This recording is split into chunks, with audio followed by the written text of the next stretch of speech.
aconteceu, o posicionamento dos filhos e falar do que tem de bom nisso daqui. O que tem de bom, não, o que tem de ótimo. Flávio reage à crítica de Michele sobre apoio a Ciro. Autoritária.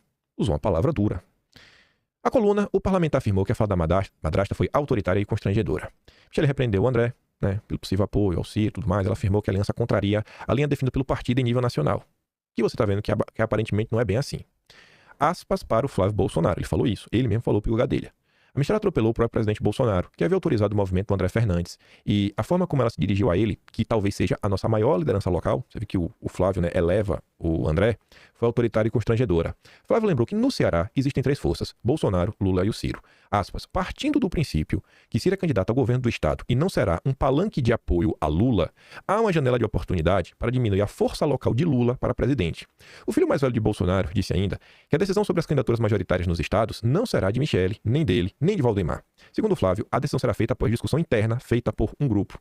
E esse grupo precisa prestar esclarecimentos a quem? A Bolsonaro.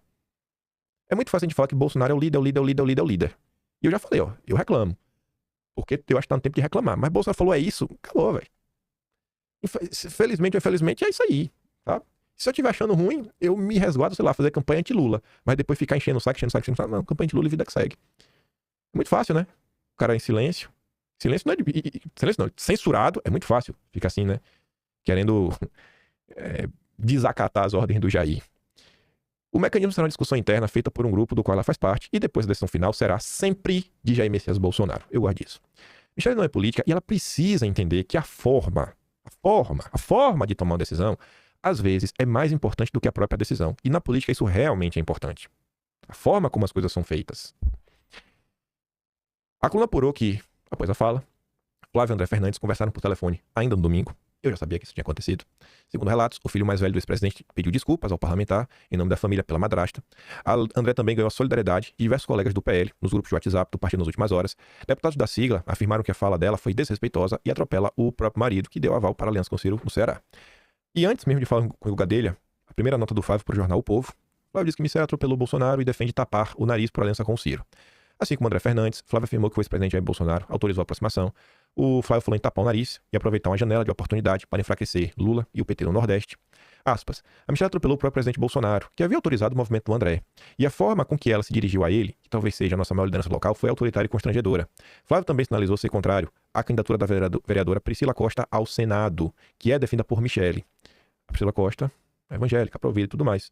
Muita gente da direita gosta, inclusive, da Priscila Costa, e havia até como uma possibilidade de nome para o governo do estado. E a gente falando, eu vi gente na direita do Ceará falando, pô, se eu pudesse escolher, eu não escolhi nem o Girão, nem o Ciro, eu preferia a Priscila Costa. Mas isso, óbvio, né? A preferência envolve aqueles fatores mais realistas, chance de vencer, voto, tudo mais, enfim. Para o senador, se o PL mantiver a linha de ser contrário a alianças para a eleição, acabará sem eleger ninguém para o Senado do Ceará em 26. Aí olha o que o Flávio diz, a conta a ser feita no Ceará é a seguinte: ficamos com o discurso, não fazemos nenhum senador e ainda perdemos uma grande puxadora de votos para deputado federal, no caso da Priscila Costa ser candidata ao Senado. Ou tapamos o nariz e tentamos fazer um senador, neste caso, com a candidatura do pastor Alcides, que é o pai do André, que tem um acordo de ser indicado para receber o segundo voto para senador no palanque de Ciro. E falando, cara, a pessoa tem voto, ela pode ir para deputado, talvez ela puxe, a gente consegue colocar, não sei, 2, 3 pessoas, 4. A tendência é ela ser eleita como deputada federal. Aí, o Carlos pegou aquele print, mostrei para vocês, e ele falando, gente, esquecendo aqui o mérito, veja o que está acontecendo. E aqui eu já falo uma coisa para vocês. Essas insatisfações familiares já eram amplamente noticiadas pela imprensa há um bom tempo. E essa própria questão do disse-me-disse, quem fala em nome de Bolsonaro, e a possibilidade de muita gente querer se engraçar e querer cantar de galo, exatamente porque o Jair está censurado, não nasceu agora. Já tem há muito tempo dentro da direita uma insatisfação de diversas pessoas. Eu já vi isso da boca de muita gente, com a política do deixa disso. E o pessoal acha que essa política do deixa disso acaba por muitas vezes gerar mais confusão do que qualquer outra coisa. E esses últimos meses, esse tipo de comentário, ele cresceu muito na Rádio Peão. E eu acho que você consegue compreender o porquê.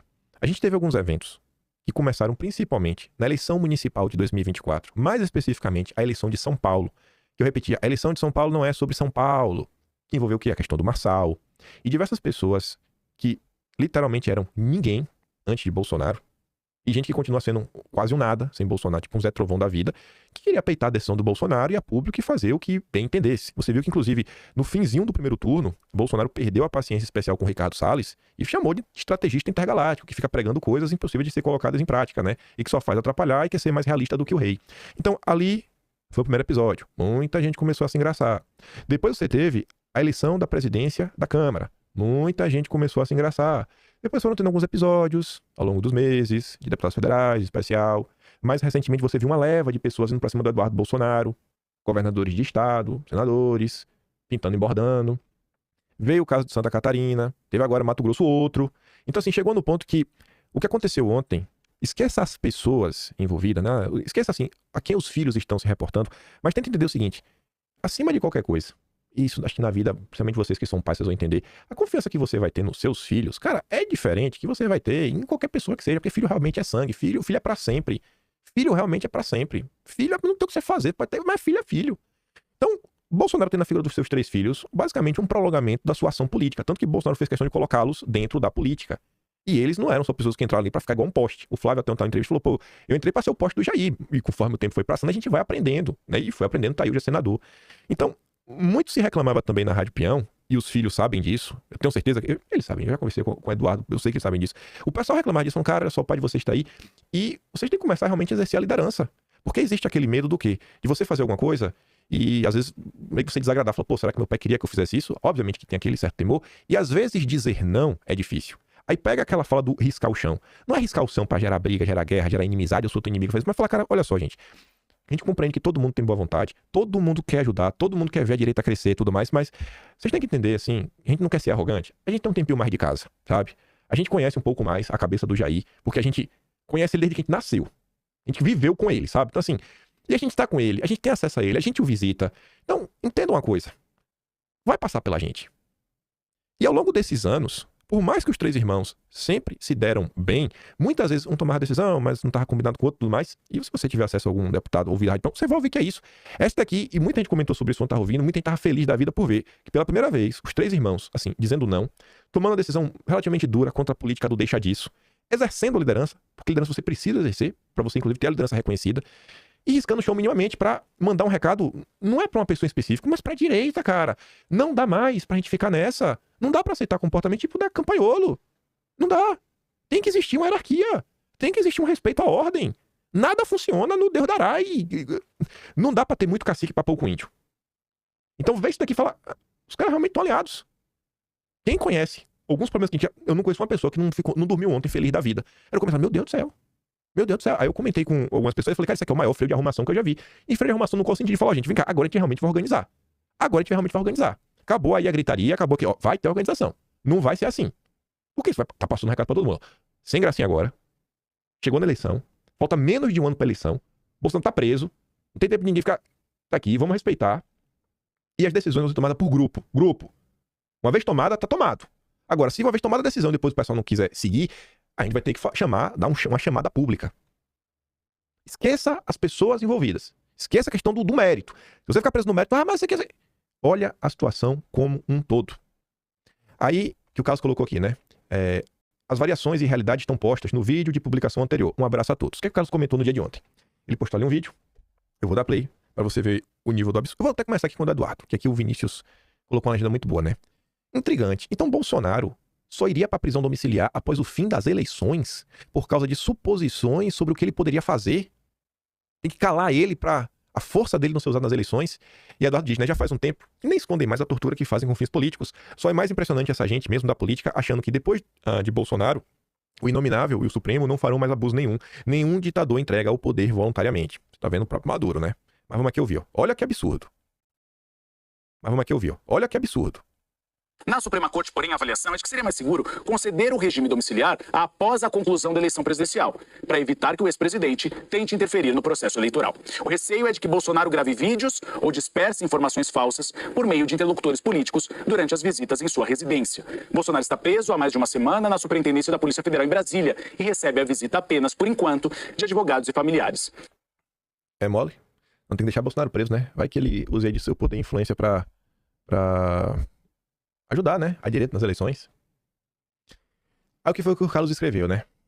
Qualquer pessoa com o mínimo de bom senso compreende que Bolsonaro em liberdade e ao lado do povo nas ruas possui uma força eleitoral capaz de multiplicar exponencialmente a eleição de senadores alinhados ao seu principal projeto, algo que ele próprio sempre afirmou considerar mais importante do que uma eleição presidencial. Sua prisão não guarda relação alguma com as confusões narradas pelo sistema. Trata-se de uma estratégia calculada para impedir que o objetivo central do último presidente seja alcançado: garantir a maior renovação possível no Senado, com parlamentares comprometidos com reformas estruturais e independência institucional. A retirada de Bolsonaro do cenário público, especialmente neste momento, por si só, responde a grande parte das dúvidas e estranhezas dos últimos dias. Nada disso é acaso e muito menos coincidência. É método. Um método claro. Impedir que o único líder capaz de mobilizar milhões e alterar profundamente o equilíbrio de forças no Senado atue livremente durante o processo eleitoral. É preciso inteligência e maturidade estratégica. Não há mais espaço nem tempo para a lacração. Não tem mais tempo para ludibriar inocentes, com discurso bonitinho, que é enganação. Também não tem tempo para oba-oba, que geram barulho e não produzem resultados concretos para quem realmente quer efetividade. Nesse processo, muitos serão usados de forma desleal, se aproveitando da inocência de boas pessoas, mas é preciso que fiquemos atentos. É aquele processo. A direita brasileira precisa se politizar. Não dá para continuar só um discurso fácil e simples e bobo para sempre. Em conversas com meu pai, ele próprio deixa claro que esse processo não é simples, tampouco rápido, como todos desejaríamos. Tentamos oferecer diálogo, abrimos portas, mas infelizmente não há nada de novo no enredo. O sistema repete seus métodos e a tentativa de neutralizar Bolsonaro é apenas mais um capítulo repetido dessa velha tática que, para alcançar seu objetivo, troca de roupa todos os dias. Alguns comentários nas redes sociais que acho que vale a pena comentar. Primeiro que o Vinícius fala assim, os filhos de Bolsonaro deixaram claro que as críticas de Michele e o André foram injustas, pois havia uma orientação do Jair. Eduardo deixou implícito e o Carlos deixou explícito que a preferência pelo Girão. Afinal, tendo alternativa mais à direita, é inconcebível cogitar o Ciro Gomes. Mas a grande lição disso tudo é: o alinhamento no discurso é o mínimo que se espera. Sem isso, não há estratégia e acordos que prosperem. E o que aconteceu ontem, de um desalinhamento do discurso, você tem um alinhamento que se esperava há muito tempo. Inclusive de conseguir dizer um não. Riscar o chão para falar, cara, assim, agora a gente vai organizar. E eu realmente acho que depois de ontem, eu acho que as coisas vão ficar mais organizadas do que nunca. Não vai ser perfeito, ainda vai ter muito bate-cabeça. Mas pelo menos entre essa trinca, os três irmãos, não tenho dúvida. A Tio colocou ali, a notícia, posto do Carlos e o endosso do Eduardo. E fala, Flávio, Carlos e Eduardo são filhos. Quem me acompanha sabe o que eu penso do Ciro. 3. Não se humilha um aliado em evento público. 4. Quem decide começar uma exposição pública precisa estar preparado para a reação. Coisas que valem a pena comentar, que não são tretas, e aí vocês vão conseguir compreender. Olha o Chiquinho. Quando o marido não está em casa, quem manda é a esposa. Meu respeito a Michele, força. É assim que funciona? O Chiquinho é filiado ao Partido Novo. Você vê como são as coisas? Você vê como sempre são as mesmas pessoas? Você vê que o Carlos fala, que sempre vai ter gente tentando te ludibriar. Nesse processo, muitos serão usados de forma desleal, se aproveitando da inocência de boas pessoas, mas tem que ficar atento. Essa postagem do Chiquinho tem mais de 10 mil curtidas. A turma do Novo usou, pro que quis e por que não quis. É pra mostrar, o que é o bolsonarismo e tudo mais.